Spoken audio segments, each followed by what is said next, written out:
do one I'm on scene. I'll be assuming Caroline Street Command. I got a 2.5-story wood occupied multiple dwelling. I got heavy fire from the second floor, Charlie side. I have an exposure on the Delta side. We have one line stretch not in operation yet. Primary searches are underway. Status of the fire is doubtful. One passing command. I'm on the first line. Service speed advised. We're on scene. 2-story wood frame. I got heavy fire from the Alpha side. Welcome back, fans of the Volley Chief. Exciting new episode coming to you today. We're continuing with our fire safety theme after Amelia rocked the house. We got a lot of compliments on Amelia's show, so that was very exciting.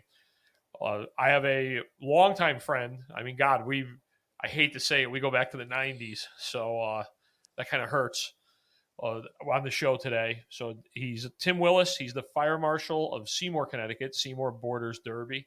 So I'm going to give Timm a minute to introduce himself, give us a little bit of his bio. So, Timm, the floor is yours. Thanks for having me to this prestigious podcast here. My name's Timm. I've known you, how long, Dave? At least 25 years, probably longer, back when you were a little skinny kid. Yeah, at least. So I've known you years and years back from Volley Fire and EMS.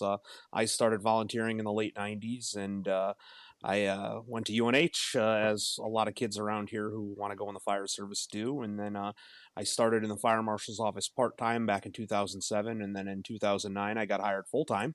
I've been in the office for the past 15 years, and the past 5 of which I have been the fire marshal. So we're a small office, only 2 full-timers and a secretary, but we work well, and we work hand in hand with the fire department here in town. Even though we are separate entities, I mean, we're really one at the end of the day.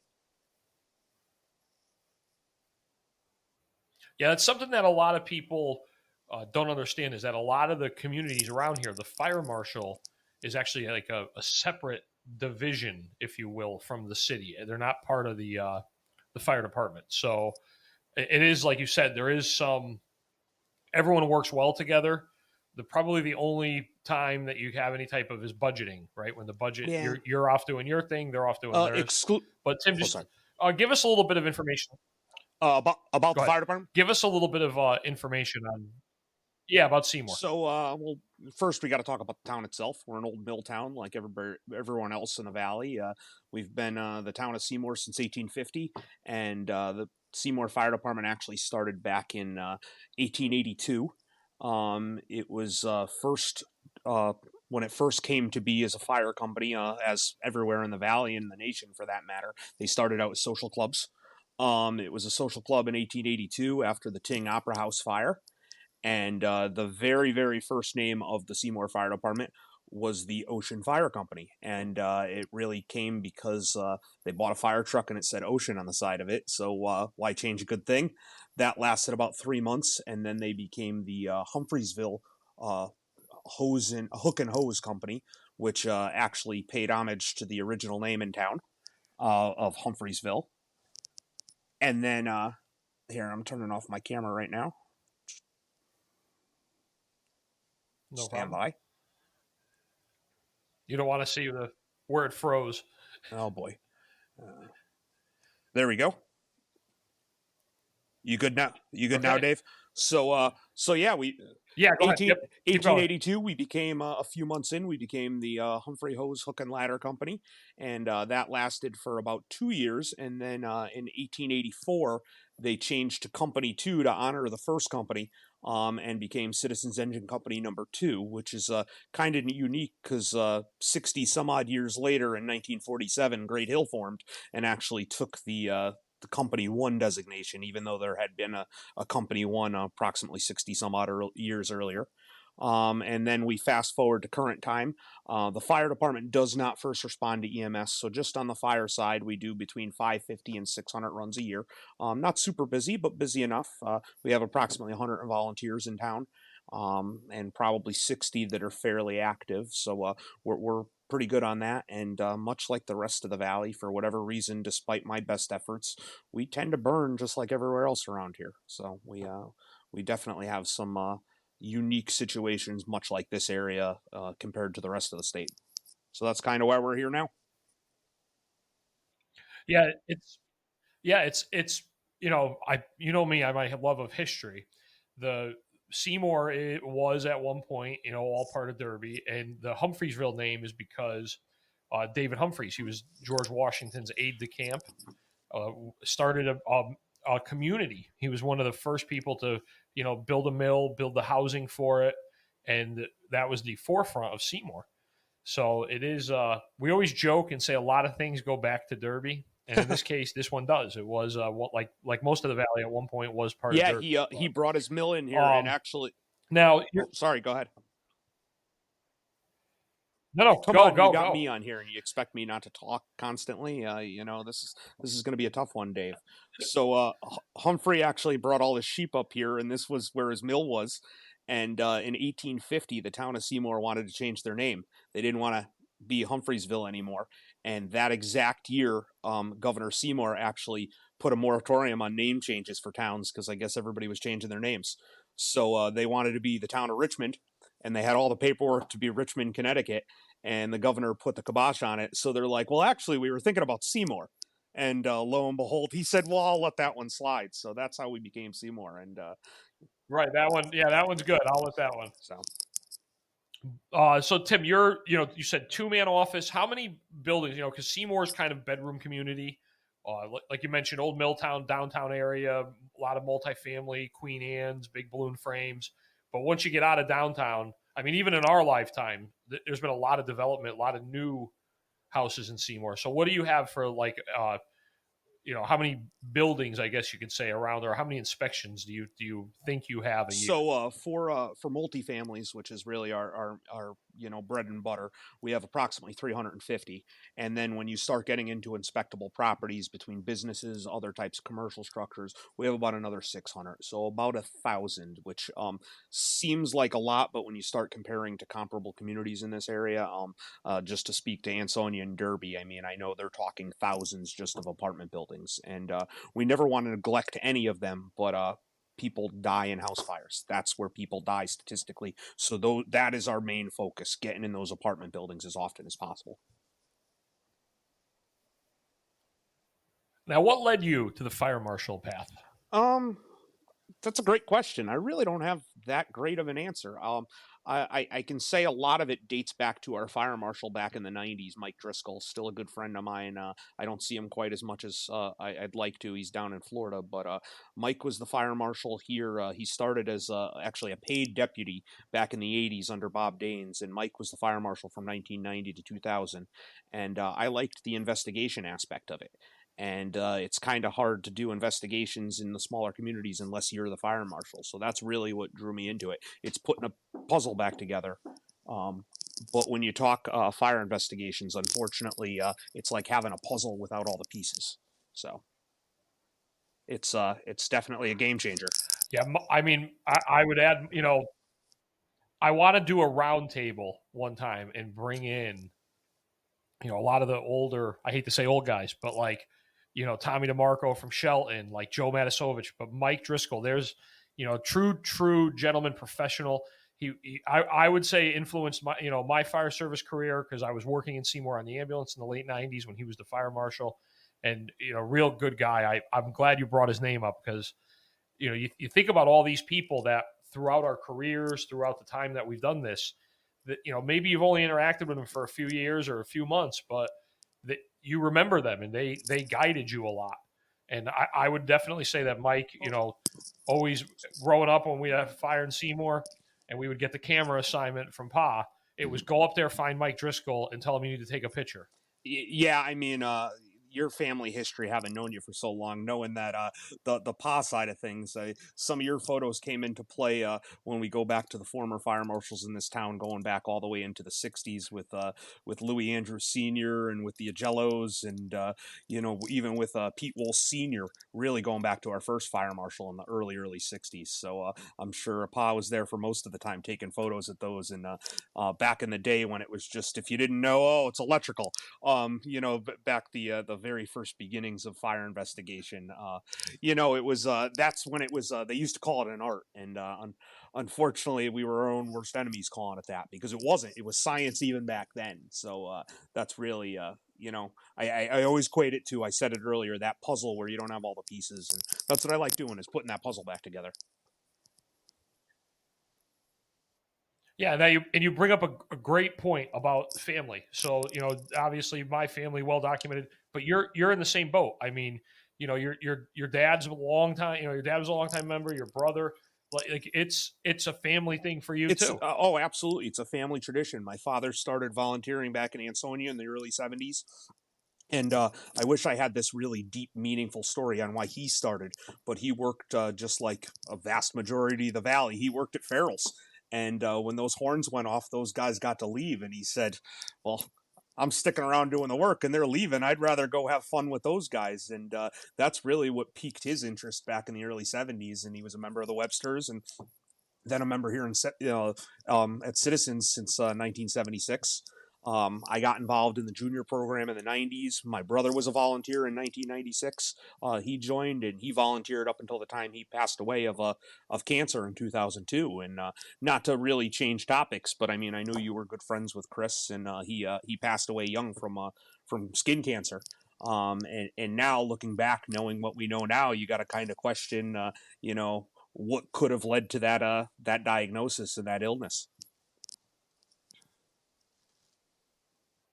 Yeah, I mean, it and it hit us right because we were young. I mean, it was kind of it was kind of one of the first times that we got I'd say like a mortality check, and I do think about him a lot. I mean, I laugh. I obviously, as you know, I met your brother through my brother-in-law, and it was like they were friends, so I kind of hung out in the fringes of the circle. But yeah, you're right though. You wonder nowadays. I mean, with all what we know now, we didn't know back then, and it is. It's one of those things you wonder.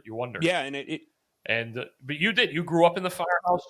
I mean, the citizens, the building, beautiful old firehouse. A lot of the stonework, and then what's actually neat about the citizens is when they outgrew the old firehouse.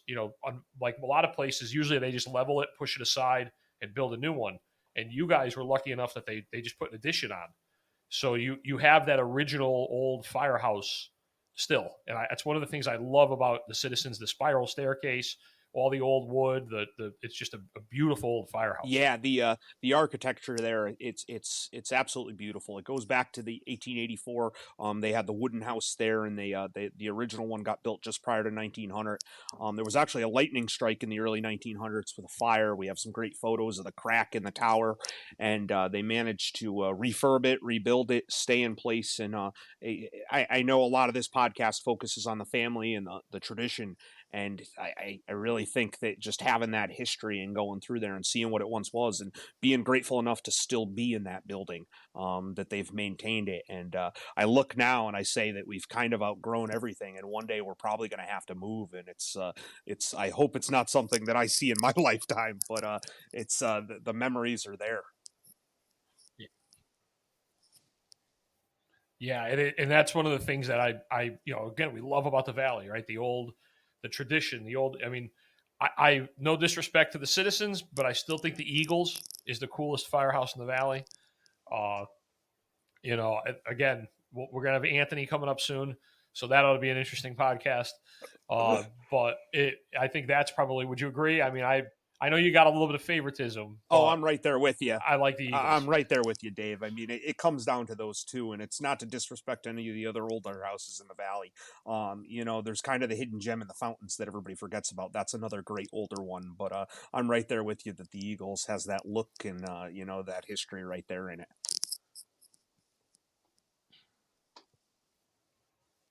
Yeah. So now let's back topic to your specialty. So fire investigation. As a fire chief running an incident, the fire marshal is usually right by your side, or the fire investigators. You're walking that fine line. Just yesterday I went to a room and content job, and it's that conversation that goes on up on the fire floor of what are we opening up, what do we want to leave for the fire inspector. Obviously I've dabbled in fire inspection. I am a fire marshal. I really haven't done much. I spent a couple of years doing it, but I'm from the suppression side, so I'm open it all up and let the guy figure it out.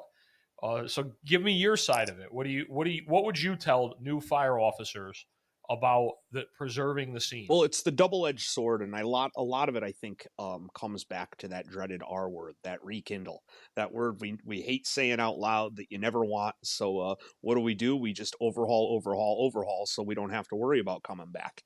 And that's where you'll hear the guys on my side. I think it was probably coined someplace else, but I know our state police use it all the time. The evidence eradication team. You send the fire guys in, and we'll destroy everything we can, take it out, wet it down. And, the worst feeling in the world as a fire investigator is when you show up and everything's out in the front lawn.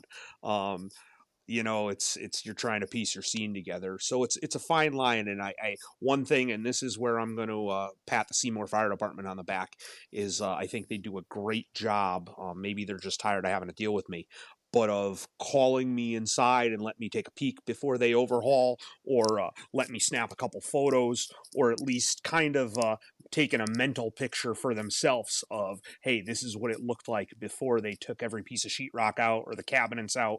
For that new officer, the biggest bit of advice is, if you can wait a second, hold on. In this day of property loss and insurance, most of the time, even a small room and contents fire is going to put somebody out of their house for quite some time, and there's going to be extensive overhaul. So at the end of the day, who cares if it takes another 5 minutes? Let it smolder, and let the fire marshal, the investigator, whoever it is, take a quick peek, see what's going on, maybe snap a couple photos, because the last thing you want is that little routine room and contents fire to turn out to be, an arson homicide investigation or something much greater that it didn't look like originally. And you're the one that spoiled that scene. And, in Connecticut and even in the Valley, we're not immune to those types of crimes. So it's just take the extra second as the officer and give the fire marshal a little bit of a chance just to take a peek. And the best thing I can do in what I do in return is clear them as soon as possible. As soon as I get in, say, nope, I'm good to go, and you guys can return back to service. I think that's the fair trade-off. Yeah, because it is. It's like, I mean, and I've done that. There's been times where you're in the room, you knock the fire down, you're like, hey, the marshal's there. Advantages of smaller communities. A lot of times the marshal's in town. He responds a lot quicker. I mean, at work, you could wait 45 minutes for a marshal to get there. But usually, here, Derby and Sonia, Seymour, Shelton, they're on the first alarm. So they're getting a good picture of what's going on. And I agree. It doesn't hurt to say, stop, let them come in here. Nowadays it's an iPad, it's your phone, you run in, you're not setting cameras up. You run in, snap a few pictures. Okay, go ahead. And I think that's probably the best trade-off. I appreciate the fact that you said, let him go, because I think, from personal experience in other places, there are some fire investigators that I think they enjoy keeping the fire companies there for a longer period of time for some reason.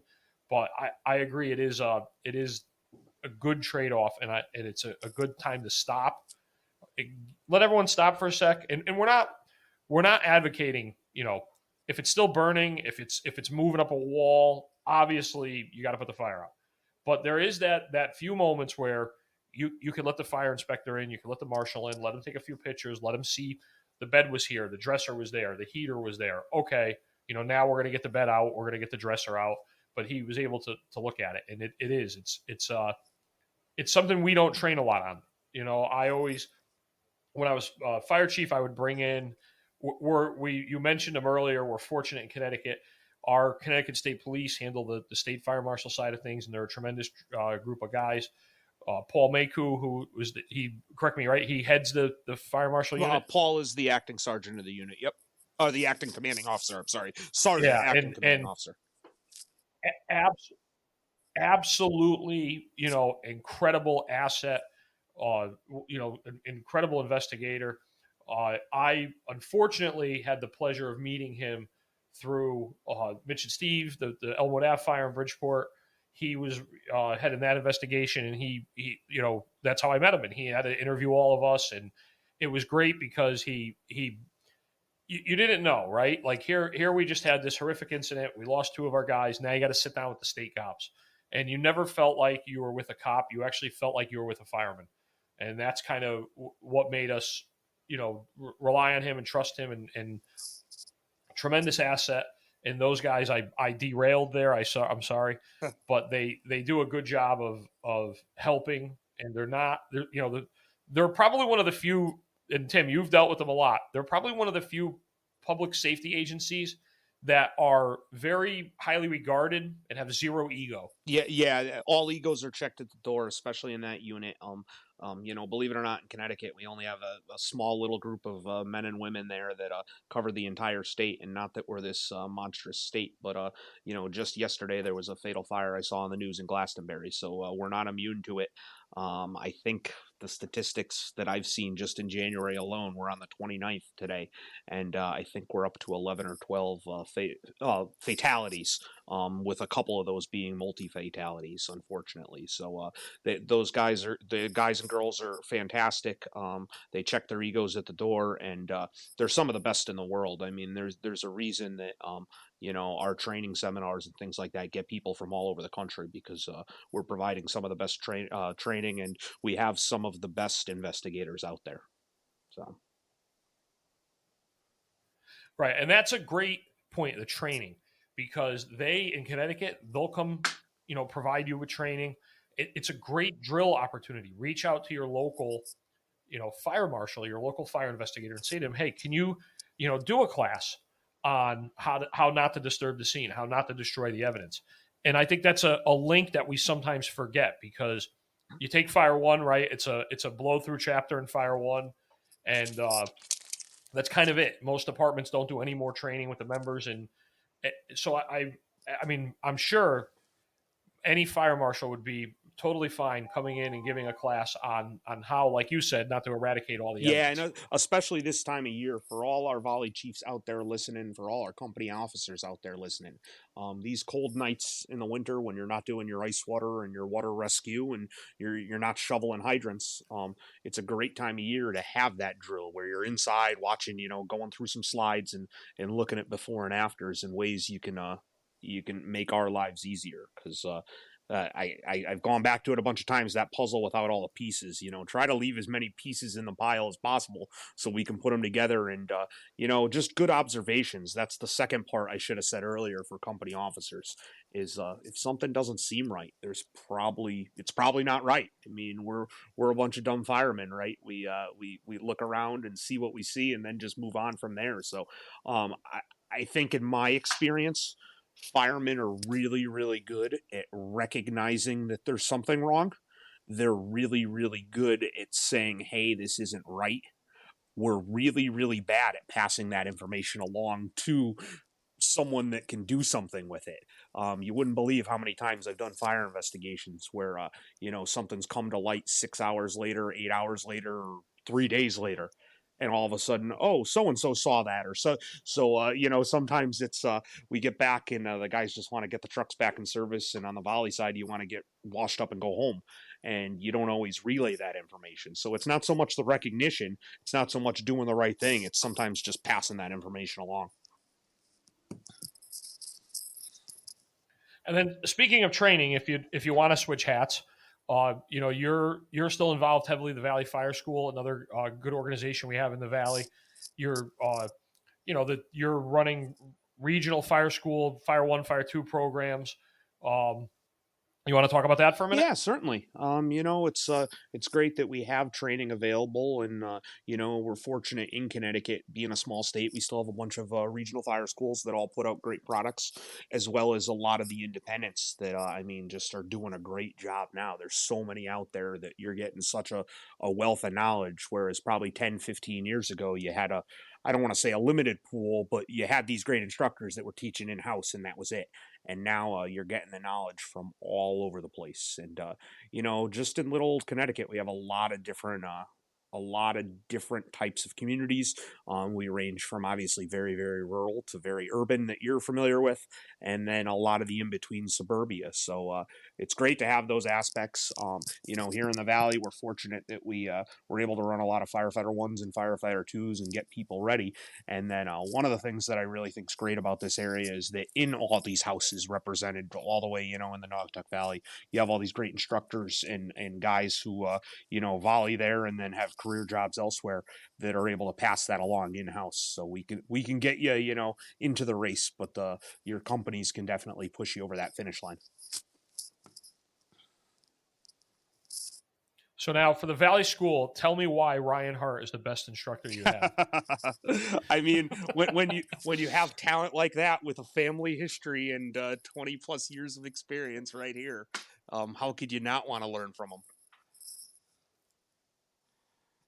Yeah, what's funny is Ryan, when I did the episode with Thode, we talked about the Gamewell system. And I had comments, I had feedbacks about people asking me more questions about Gamewell systems and how they worked. So I said to Ryan, I'm going to probably have to have you on because the expert Gamewell people are not getting any younger. No. And,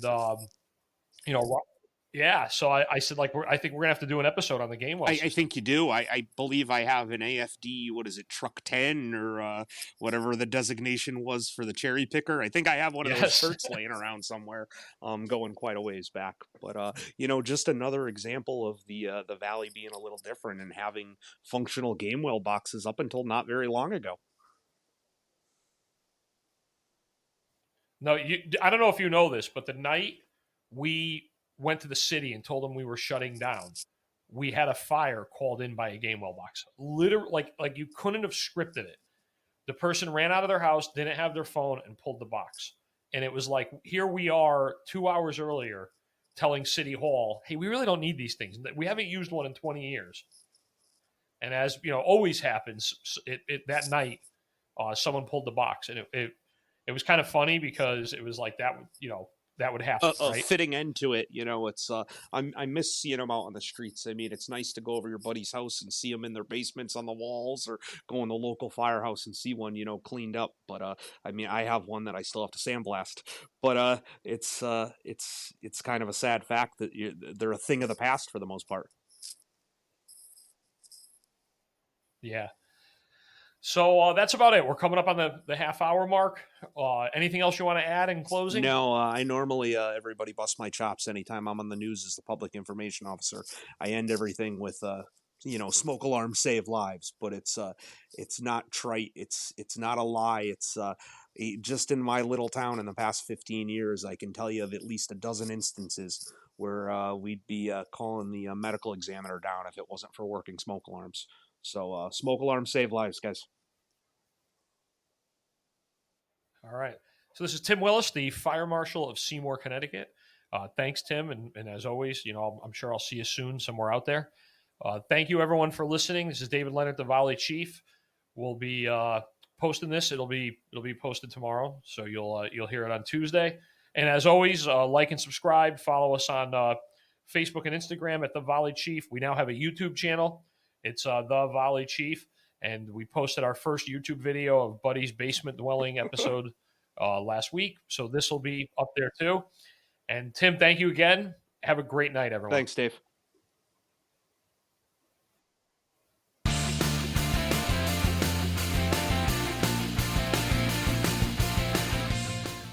FD1's back in service. Commands terminated.